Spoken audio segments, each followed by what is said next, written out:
নমস্কাৰ বন্ধু বান্ধৱীসকল আপোনালোক সকলোকে মই সুৰজ ছেত্ৰীয়ে পুনৰবাৰ টিপছ অসম ইউটিউব চেনেলটোলৈ স্বাগতম জনাইছোঁ। বন্ধু বান্ধৱীসকল যদি আপোনালোকে লোকেল কুকুৰা পালন কৰিম বুলি ভাবি আছে তেন্তে এই ভিডিঅ'টো আপোনালোকৰ বাবে অতি গুৰুত্বপূৰ্ণ হ'বলৈ গৈ আছে, কিয়নো এই ভিডিঅ'টোত মই আপোনালোকক জনাম যে মাত্ৰ 100টা লোকেল কুকুৰা পোহপাল দিলে কিমান টকা খৰচ হয় আৰু সেই কুকুৰাবোৰক বিক্ৰী কৰিলে কিমান টকা লাভ হয় সেই বিষয়ে।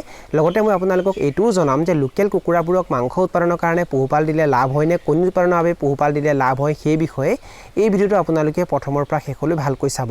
আৰু যদি আপোনালোকে এই চেনেলটোত প্ৰথমবাৰ আহিছে তেনেহ'লে চেনেলটো সাবস্ক্ৰাইব কৰি ওচৰতে থকা বেল ঘণ্টিটো প্ৰেছ কৰি দিব। চাওক বন্ধু বান্ধৱীসকল, যদি আপোনালোকে 100টা লোকেল কুকুৰা পোহপাল দিব বিচাৰে তেন্তে 100টা লোকেল কুকুৰাক থাকিবৰ বাবে প্ৰথমতে আপোনালোকে এটা গঁৰালৰ নিৰ্মাণ কৰিব লাগিব আৰু এটা কুকুৰাক থাকিবৰ বাবে প্ৰায় 1 পৰা 1.5 স্কয়াৰ ফিট ঠাইৰ প্ৰয়োজন হয়। গতিকে যদি আপোনালোকে 100টা লোকেল কুকুৰাক পোহপাল দিয়ে তেনেহ'লে 100টা লোকেল কুকুৰাক পোহপাল দিবৰ বাবে আপোনালোকে প্ৰায় 150 স্কয়াৰ ফিটৰ এটা গঁৰাল নিৰ্মাণ কৰিব লাগিব।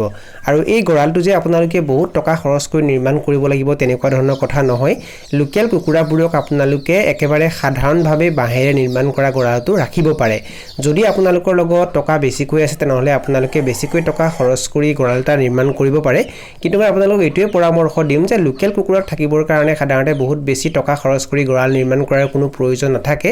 আৰু যিহেতু আপোনালোকে প্ৰথমবাৰ কৰিব সেইকাৰণে প্ৰথম অৱস্থাত আপোনালোকে সাধাৰণভাৱে বাঁহেৰে এটা গঁৰাল নিৰ্মাণ কৰিলেও হৈ যাব। আৰু এই গঁৰালটো আপোনালোকে ইচ্ছা কৰিলে নিজেও নিৰ্মাণ কৰিব পাৰে। যদি আপোনালোকে নিজে নিৰ্মাণ কৰে তেনেহ'লে হাজিৰাৰ খৰচ বাচি যাব আৰু আপোনালোকে একেবাৰে কম খৰচত গঁৰালটো নিৰ্মাণ কৰিব পাৰিব। এই গঁৰালটো নিৰ্মাণ কৰোঁতে আপোনালোকৰ যিখিনি টকা খৰচ হ'ব সেই টকাখিনি কিন্তু আপোনালোকে কুকুৰা পোহপাল দিওঁতে যিমানখিনি টকা খৰচ হ'ব তাৰ লগত যোগ কৰিব নোৱাৰিব। পোৱালি কিনা খৰচ, দানা খৰচ, দৰৱৰ খৰচ, এই খৰচখিনি বেলেগ হ'ব। আৰু গঁৰালটো যিহেতু আপোনালোকে দীঘলীয়া সময়ৰ বাবে নিৰ্মাণ কৰিব সেইকাৰণে এই খৰচটোৰ লগত সেই খৰচটো কেতিয়াও যোগ কৰিব নোৱাৰিব। বন্ধু বান্ধৱীসকল, যেতিয়া আপোনালোকে গঁৰালটো নিৰ্মাণ কৰিব তেতিয়া গঁৰালটো আপোনালোকে সাধাৰণভাৱেও নিৰ্মাণ কৰিব পাৰে, তাত কোনো অসুবিধা নাই। কিন্তু গঁৰালটো সদায় আপোনালোকে পূবা পশ্চিমাকৈ নিৰ্মাণ কৰিব আৰু গঁৰালটো অলপ ওখ কৰিব যাতে বাহিৰৰ পানী গঁৰালৰ ভিতৰত সোমাব নোৱাৰে। লগতে গঁৰালটো এনেকুৱা ঠাইত নিৰ্মাণ কৰিব যাতে যাতায়াতৰ সুবিধা থাকে। পোৱালি আনোতে, দানা আনোতে, লগতে বিক্ৰীৰ উপযুক্ত হোৱা কুকুৰাবোৰক বজাৰলৈ বিক্ৰী কৰিবলৈ নিওঁতে যাতে যাতায়াতৰ একো অসুবিধা নহয় সেই কথাটো আপোনালোকে লক্ষ্য ৰাখিব। বন্ধু বান্ধৱীসকল, যদি আপোনালোকে 100টা লোকেল কুকুৰা পোহপাল দিব বিচাৰে তেন্তে তাৰ বাবে আপোনালোকে 100টা লোকেল কুকুৰাৰ পোৱালি ক্ৰয় কৰিব লাগিব। আৰু এদিনীয়া এটা লোকেল কুকুৰাৰ পোৱালিৰ দাম প্ৰায় 35 টকাৰ পৰা আৰম্ভ কৰি 40 টকা, 45 টকা বা 50 টকা পৰ্যন্ত হয়।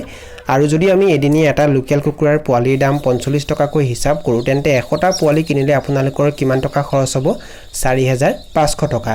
এই পোৱালিবোৰক যেতিয়া আপোনালোকে ব্ৰুডিং কৰিব তেতিয়া মজিয়াত ডাঠকৈ ধানৰ ভুচি পাৰি দিব লাগিব আৰু ধানৰ ভুচিৰ ওপৰত আপোনালোকে 2টা তৰপত বাতৰি কাকত পাৰিব লাগিব আৰু তাৰ ওপৰতহে পোৱালিবোৰ ৰাখিব লাগিব। আৰু ধানৰ ভুচি কিনোতে আপোনালোকৰ খৰচ হ'ব প্ৰায় 200 টকা আৰু বাতৰি কাকত কিনোতে আপোনালোকৰ খৰচ হ'ব প্ৰায় 100 টকা। পোৱালিবোৰক যেতিয়া আপোনালোকে ব্ৰুডিং কৰিব তেতিয়া কেইদিনমানলৈকে পোৱালিবোৰক আপোনালোকে পিস্তাৰ দানা খাবলৈ দিব লাগিব। আৰু 100টা পোৱালিৰ বাবে আপোনালোকে 50 কেজি ওজনৰ এবস্তা পিস্তাৰ দানা কিনিব পাৰে, তাত কোনো অসুবিধা নাই। কিন্তু এটা কথা, যদি আপোনালোকে পিস্তাৰ দানা বেছিকৈ খাবলৈ দিয়ে তেতিয়া কিন্তু আপোনালোকৰ খৰচ বাঢ়ি যাব, কিয়নো পিস্তাৰ দানাৰ দাম বেছি হয়। এবস্তা দানাৰ দাম প্ৰায় 2500 টকাৰ পৰা আৰম্ভ কৰি 3000 টকালৈকে হয়। যদি আপোনালোকে খৰচ কমাব বিচাৰে তেন্তে আপোনালোকে 100টা পোৱালিৰ বাবে প্ৰায় 5 কেজিমান পিস্তাৰ দানা কিনিলে হৈ যাব। আৰু 5 কেজি পিস্তাৰ দানা কিনোতে আপোনালোকৰ খৰচ হ'ব প্ৰায় 275 টকা। যদি আমি প্ৰতি কেজি পিস্তাৰ দানাৰ দাম 55 টকাকৈ হিচাপ কৰোঁ তেন্তে 5 কেজি দানা কিনোতে আপোনালোকৰ কিমান টকা খৰচ হ'ব? 275 টকা।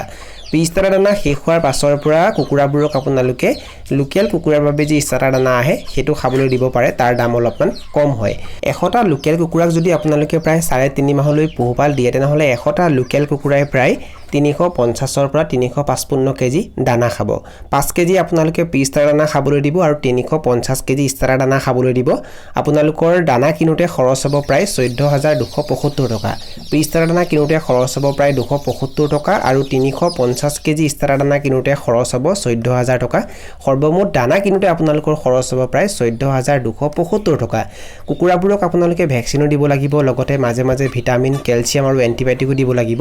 আৰু এই দৰৱখিনি কিনোতে আপোনালোকৰ খৰচ হ'ব প্ৰায় 600 টকা, যাতায়াতৰ খৰচ হ'ব প্ৰায় 500 টকা আৰু কাৰেণ্টৰ খৰচ হ'ব প্ৰায় 300 টকা। এতিয়া সৰ্বমুঠ কৰোঁ কিমান হয়? 100টা পোৱালি কিনোতে আপোনালোকৰ খৰচ হ'ব 4,500 টকা। 355 কেজি দানা কিনোতে আপোনালোকৰ খৰচ হ'ব প্ৰায় 14,275 টকা। দৰৱ কিনোতে খৰচ হ'ব প্ৰায় 600 টকা। ধানৰ ভুচি কিনোতে খৰচ হ'ব প্ৰায় 200 টকা আৰু বাতৰি কাকত কিনোতে খৰচ হ'ব 100 টকা, যাতায়াতৰ খৰচ হ'ব 500 টকা আৰু কাৰেণ্টৰ খৰচ হ'ব 300 টকা। সৰ্বমুঠ কিমান হয় 20,475 টকা। মানে এই লোকেল কুকুৰাবোৰক বিক্ৰীৰ উপযুক্ত কৰালৈ আপোনালোকৰ সৰ্বমুঠ কিমান টকা খৰচ তথা ইনভেষ্টমেণ্ট হ'ব প্ৰায় 20,475 টকা। এতিয়া আপোনালোকক জনাম যে ইমানখিনি টকা খৰচ কৰি লোকেল কুকুৰাবোৰক যেতিয়া আপোনালোকে বিক্ৰীৰ উপযুক্ত কৰি দিব তেতিয়া লোকেল কুকুৰাবোৰক আপোনালোকে কিমান দামত বিক্ৰী কৰিব পাৰিব আৰু লোকেল কুকুৰাবোৰক বিক্ৰী কৰাৰ পাছত আপোনালোকৰ লাভ হ'ব নে লোকচান হ'ব সেই বিষয়ে। বন্ধু-বান্ধৱীসকল এইখিনিতে আপোনালোকক এটা গুৰুত্বপূৰ্ণ কথা জনাই দিব বিচাৰিছোঁ।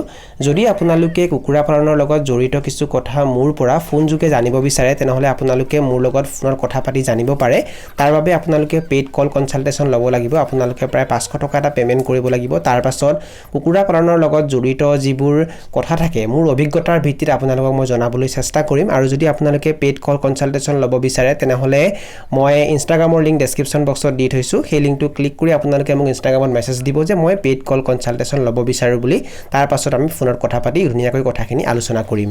যদি আপোনালোকে 100টা লোকেল কুকুৰাৰ পোৱালি ফাৰ্মত ভৰাই তেন্তে বিক্ৰীৰ উপযুক্ত হোৱালৈ কেইটামান মৰিব আৰু যদি আমি মৃত্যুৰ নামত 5টা বিয়োগ কৰি দিওঁ তেতিয়া কেইটা থাকিব 95টা লোকেল কুকুৰা। আৰু যদি আপোনালোকে লোকেল কুকুৰাবোৰক কেৱল কমাৰ্চিয়েল দানা খুৱাই পোহপাল দিয়ে তেনেহ'লে 3.5 মাহত লোকেল কুকুৰাবোৰৰ গড় ওজন প্ৰায় 900 গ্ৰাম হৈ যাব। মতা কুকুৰাৰ ওজন 1 কেজি হ'ব পাৰে কিন্তু আমি গড় ওজন 900 গ্ৰামকৈ হিচাপ কৰিছোঁ। আৰু যদি গড় ওজন 900 গ্ৰাম হয় তেন্তে 95টা লোকেল কুকুৰাৰ সৰ্বমুঠ ওজন কিমান হ'ব 85 কেজি 500 গ্ৰাম। লোকেল কুকুৰাৰ দাম প্ৰতি কেজি 300 টকাৰ পৰা আৰম্ভ কৰি 350 টকা 400 টকা 500 টকা বা কিছুমান ঠাইত 600 টকাও আছে। আৰু বৰ্তমান আপোনালোকে এই ভিডিঅ'টো ক'ৰ পৰা চাই আছে আৰু আপোনালোকৰ ঠাইত বৰ্তমান লোকেল কুকুৰাৰ দাম প্ৰতি কেজিত কেনেকৈ আছে সেইটো কমেণ্ট ছেকশ্যনত কমেণ্ট কৰি নিশ্চয় জনাব। আমি যদি প্ৰতি কেজি লোকেল কুকুৰাৰ দাম 380 টকাকৈ হিচাপ কৰোঁ তেন্তে 85 কেজি 500 গ্ৰাম লোকেল কুকুৰা বিক্ৰী কৰিলে আপোনালোকে কেই টকা পাব 32,490 টকা।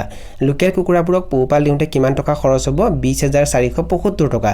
আৰু যদি আমি 32,490 টকাৰ পৰা 20,475 টকা বিয়োগ কৰি দিলে কিমান থাকিব 12,015 টকা। মানে যদি আপোনালোকে 100টা লোকেল কুকুৰাক প্ৰায় 3.5 মাহ পৰ্যন্ত পোহপাল দিয়ে তেন্তে আপোনালোকৰ কিমান টকা লাভ হ'ব পাৰে প্ৰায় 12,015 টকা। চাওক বন্ধু-বান্ধৱীসকল কুকুৰা পালন কৰিলে সাধাৰণতে বেছিকৈ খৰচ দানা কিনোতেই হয়। দানাৰ নামতে বেছিকৈ টকা খৰচ হয়। আৰু যদি আপোনালোকে দানাৰ খৰচ কমাই দিব পাৰে লোকেল কুকুৰাবোৰক যদি আপোনালোকে কমাৰ্চিয়েল দানাৰ সমান্তৰালভাৱে ঘৰুৱা খাদ্যও খাবলৈ দিব পাৰে লগতে কুকুৰাবোৰক যদি আপোনালোকে ভাল দামত বিক্ৰী কৰিব পাৰে 400 টকা বা 450 টকা প্ৰতি কেজিকৈ নিজে বজাৰত গৈ যদি বিক্ৰী কৰিব পাৰে তেতিয়া আপোনালোকৰ লাভৰ অংশ বাঢ়ি যাব। কিছুমানে কি কৰে 100টা লোকেল কুকুৰাক প্ৰায় কিনা দানা 100 বা 150 কেজি খাবলৈ দিয়ে আৰু বাকীখিনি ঘৰুৱা খাদ্য খাবলৈ দিয়ে। আৰু এনেকৈ পোহপাল দিয়াৰ ফলত তেওঁলোকৰ খৰচো কমি যায় যাৰ বাবে তেওঁলোকৰ লাভৰ অংশ বাঢ়ি যায়। বন্ধু-বান্ধৱীসকল যদি আপোনালোকে এইটো জানিব বিচাৰিছে যে একেবাৰে কম খৰচত কুকুৰাৰ বাবে ঘৰতে কেনেকৈ দানা প্ৰস্তুত কৰা হয় তেনেহ'লে সেই বিষয়ে মই বহুকেইটা ভিডিঅ' আপলোড কৰি থৈছোঁ আৰু তাৰ ওপৰত এটা প্লেলিষ্টো বনাই থৈছোঁ আৰু তাৰ লিংক মই ডেছক্ৰিপশ্যন বক্সত দি থৈছোঁ। এই ভিডিঅ'টো শেষ হোৱাৰ পাছত সেই লিংকটো ক্লিক কৰি আপোনালোকে গোটেইকেইটা ভিডিঅ' চাব পাৰে। এতিয়া আপোনালোকক জনাম যে লোকেল কুকুৰাবোৰক কণী উৎপাদনৰ বাবে পোহপাল দিলে লাভ হয় নে মাংস উৎপাদনৰ বাবে পোহপাল দিলে লাভ হয়। চাওক বন্ধু-বান্ধৱীসকল লোকেল কুকুৰাই সাধাৰণতে বেছিকৈ কণী নিদিয়ে। লোকেল কুকুৰাই এবছৰ প্ৰায় 60ৰ পৰা 70টা কণীহে দিয়ে। যদি আপোনালোকে লোকেল কুকুৰাবোৰক এইকাৰণে পোহপাল দিয়ে যে লোকেল কুকুৰাই কণী পাৰিব আৰু সেই কণীখিনি আমি বিক্ৰী কৰিম তেন্তে আপোনালোকে লোকচানৰ সন্মুখীন হ'ব যিহেতু লোকেল কুকুৰাই বেছিকৈ কণী নিদিয়ে। কিন্তু যদি আপোনালোকে লোকেল কুকুৰাৰ কণী বিক্ৰী নকৰি সেই কণী ইনকুবেটৰ মেচিনত ভৰাই আৰু তাৰ পৰা পোৱালি উলিয়াই সেই পোৱালিখিনি ডাঙৰ কৰি বিক্ৰী কৰে বা পোৱালিবোৰ বিক্ৰী কৰি দিয়ে তেতিয়া কিন্তু আপোনালোকৰ লাভ হ'ব। এনেকৈ যদি লোকেল কুকুৰাবোৰক আপোনালোকে কণী উৎপাদনৰ বাবে পোহপাল দিয়ে তেতিয়া আপোনালোকৰ লাভ হ'ব। অন্যথা মাংস উৎপাদনৰ বাবে পোহপাল দিলে বেছিকৈ লাভ হয়। বন্ধু-বান্ধৱীসকল যদি আপোনালোকে লোকেল কুকুৰাৰ কণী ইনকুবেটৰ মেচিনত ভৰাই পোৱালি উলিয়াব বিচাৰে আৰু যদি আপোনালোকে ইনকুবেটৰ মেচিন কিনিব বিচাৰে তেনেহ'লে ইনকুবেটৰ মেচিনৰ লিংক মই ডেছক্ৰিপশ্যন বক্সত দি থৈছোঁ। সেই লিংককেইটা ক্লিক কৰি আপোনালোকে অনলাইন যোগে ঘৰতে বহি ইনকুবেটৰ মেচিন কিনিব পাৰে। এইখিনি আছিল কিছু তথ্য আপোনালোকক জনালোঁ। আৰু যদি আপোনালোকে ভিডিঅ'টো চাই ভাল পালে আৰু ভিডিঅ'টোৰ জৰিয়তে কিবা এটা শিকিব পাৰিছোঁ বুলি ভাবে তেনেহ'লে অনুগ্ৰহ কৰি ভিডিঅ'টো লাইক কৰি দিব আৰু যিমান পাৰে ভিডিঅ'টো নিজৰ বন্ধুবৰ্গৰ মাজত আৰু পৰিয়ালবৰ্গৰ মাজত শ্বেয়াৰ কৰি দিব। এই ভিডিঅ'টো এইখিনিতে সামৰণি মাৰিছোঁ। ধন্যবাদ।